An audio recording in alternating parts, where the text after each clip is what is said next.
Посред зелените планини, пълни с диви цветя и кристално чисти извори, един гоблин срещнал магьосник сред мъртвите дървета в гората. Магьосникът бил шокиран да види гоблина, тъй като никога преди не бил виждал истински. Когато се приближили, и двамата били смаяни, защото и гоблинът никога не бил общувал с човек. Те веднага се сприятелили и започнали да разговарят.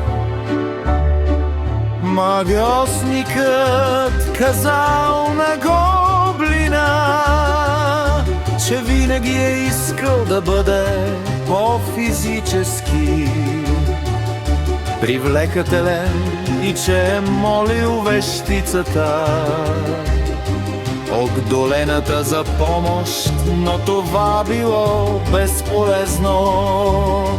Тя отказала да му помогне, гоблинът му казал, че може да изпълни желанието му при условие, че му докаже, че любовта съществува на земята.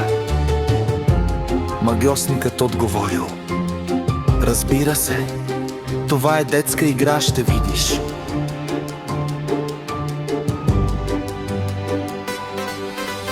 Гоблинът се съгласил с мистериозен смях, нетърпелив да види как магьосникът ще се справи. Минали седмици и магьосникът се опитал да завладее много принцеси и кралици, но всичките му завоевания се свеждали до нищо повече от мимолетна обич и порувки. Нищо не се получи. Гоблинът, усмихнат сред планините, наблюдаваше отдалеч как принца.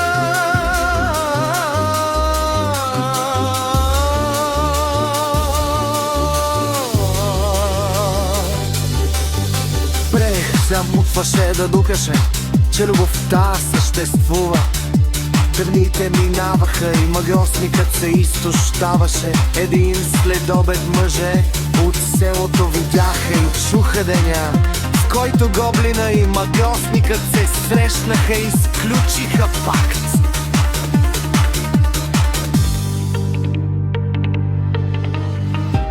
Мъжете нахлуха в планините, докато не заловиха гоблина с всичките му бижута и злато. На следващия ден, когато магьосникът се върна в планините, той също бързо беше заловен.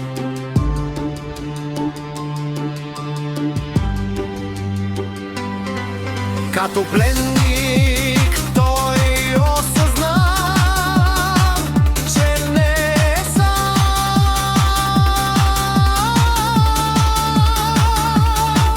Видя гоблина покрит с кръв, измъчван, вече мъртъв.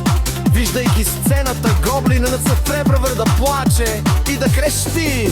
Сълзите му докато падаха на земята, се смесиха с кръвта на гоблина и сякаш по магия сълзите и кръвта се превърнаха до ведина.